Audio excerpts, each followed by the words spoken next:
할렐루야. 오늘 주신 하나님의 말씀은 마태복음 15장 21절에서 28절까지 말씀입니다. 마태복음 15장 21절에서 28절까지 말씀, 우리 한 목소리로 같이 읽겠습니다.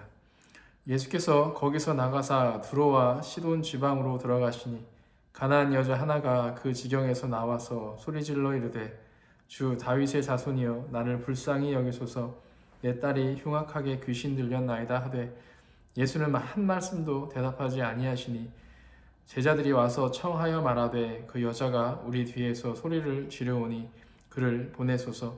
예수께서 대답하여 이르시되 나는 이스라엘 집에 잃어버린 양 외에는 다른 데로 보내심을 받지 아니하였노라 하시니 여자가 와서 예수께 절하며 이르되 주여 저를 도우소서.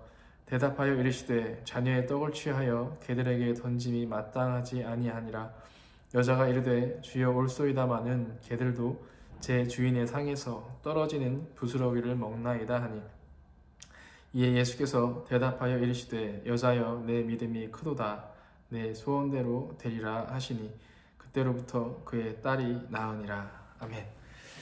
오늘은 부스러기를 먹지 않는 신앙이라는 제목으로 말씀을 전하도록 하겠습니다. 오랜 시간 상담을 하다 보니 알게 된 것이 있는데요. 사람들의 대부분은 동기가 없으면 움직이지 않으려 한다는 것입니다. 동기가 있어야만 움직인다라는 것이죠. 신앙의 영역도 마찬가지입니다.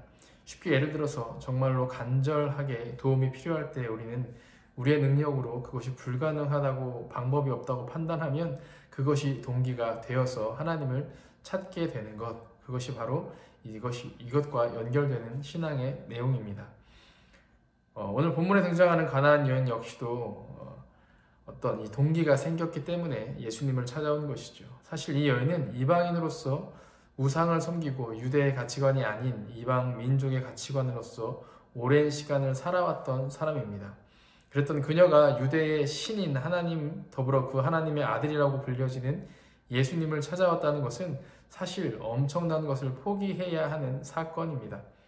심지어 자신을 개 취급하는 예수님의 어느 면에서는 폭력과 같은 말씀 앞에서도 이 여인은 끝까지 자신을 기꺼이 개로 만들면서까지 주님께 나와 있었던 것이죠. 더불어 그녀는 주님의 능력에 대한 확신까지 생겼습니다. 그저 소문으로만 들었을 그녀이지만 딸을 살리겠다는 그 동기 하나로 반드시 주님은 자신의 딸을 고치실 수 있다는 확신까지 갖게 된 것입니다. 그렇다면 우리의 신앙을 점검해 볼 필요가 있겠죠. 이 여인은 그 딸을 고치고자 하는 그 동기로 인하여 부스러기와 같은 주님의 능력으로 딸이 낫게 되는 은혜를 경험했습니다. 그렇다면 우리는 어떻습니까? 우리가 주의 말씀 앞에 나아가지 않고 예배의 자리에 간절함이 사라지고 기도의 시간을 갖지 않는 이유가 뭐라는 겁니까? 사실은 이와 같은 동기가 없기 때문입니다. 동기가 없으니 주를 찾지도 않고 또 가나안 여인과 같이 가족의 문제나 당장의 내 어려움으로 주님을 찾으려 하는 상황들만 기다릴 뿐이죠.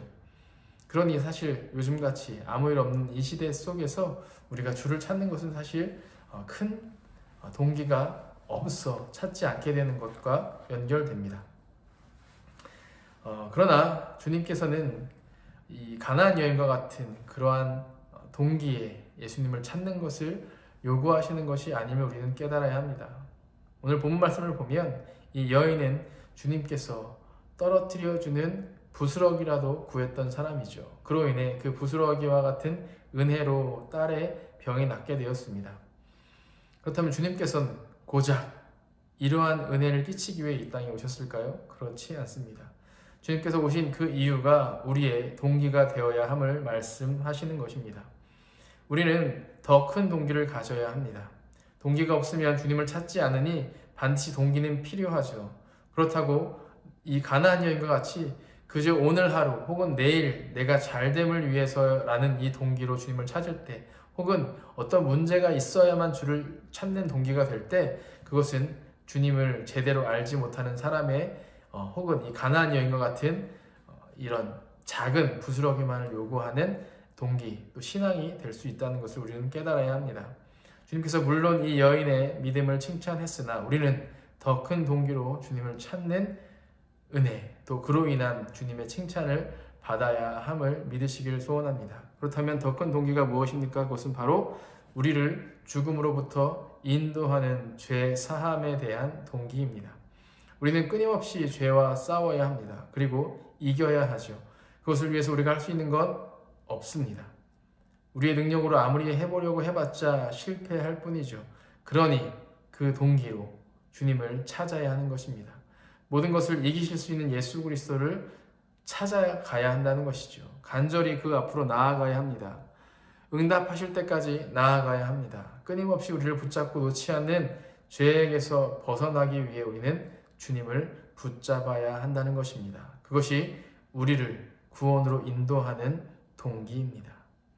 사랑하는 성도 여러분, 주님을 제대로 알지 못했던 가나안 여인이 갖고 있던 정도의 동기로 주님을 찾으셨다면 이제 거기서 멈추지 마시고 주님을 알고 믿고 섬기는 예배자로서 우리의 구원을 위해 또 우리 이웃과 가족의 구원을 위해 그것을 동기로 삼아 주님을 간절히 찾는 우리가 되기를 소원합니다.